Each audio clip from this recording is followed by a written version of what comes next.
நம்ம இன்னொருத்தர் விருப்பத்தை வந்து எப்பவும் மறுத்து பேசக்கூடியது கிடையாதுல்ல. சரி உன் விருப்பம் அதாக இருந்தால் நீ பண்ணிட்டு போயா.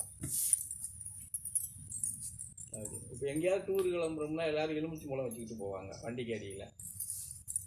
புரிஞ்சதா? நம்ம வண்டிக்கு நம்ம எப்போவாவது வச்சுட்டு நான் போயிருக்கேன்னா,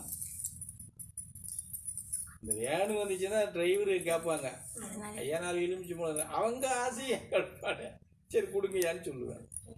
நான் எவ்வளோ தூரம் போனாலும் என் காருக்கு அடியில் என்னைக்காவது எலுமிச்சி மூலம் வச்சுருக்க மாட்டா. புரியுதா? நமக்கு தான் அது நம்மளுடைய பார்வைகள் வந்து எப்பவுமே எந்த இதுக்கு போனாலும் கவனமான பார்வைகளாக இருக்கணும். அப்போதான் நீங்கள் வந்து அந்த இடத்துல என்ன நடக்குங்கிற உண்மையை தெரிஞ்சுக்கிற முடியும். கவனம் இல்லாமல் சும்மா மேற்போக்காக பார்த்துட்டு போனோம்னா அங்கே என்ன நடக்கு அப்படிங்கிறது நமக்கு தெரியாது. ஆமாம், அதுதான் நம்ம மனிதன்கிட்ட இருக்கிற குறைபாடுகள். அதுதானே, என்னத்தவாது பார்த்துட்டு 1க்கு 1 2 சொல்லிட்டு போயிட்டா.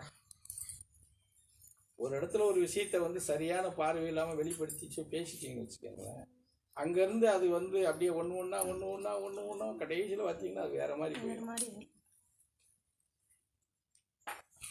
பல பிரச்சனைகள். ஆமாம், அப்புறம் அதை உண்மையை நிரூபிக்கிறதுக்கு அது இதுதான் ஏன்னு சொல்லி நீ நிறுத்துறதுக்கு உனக்கு 1 வருஷம் 1.5 வருஷம் ஆயிடும்.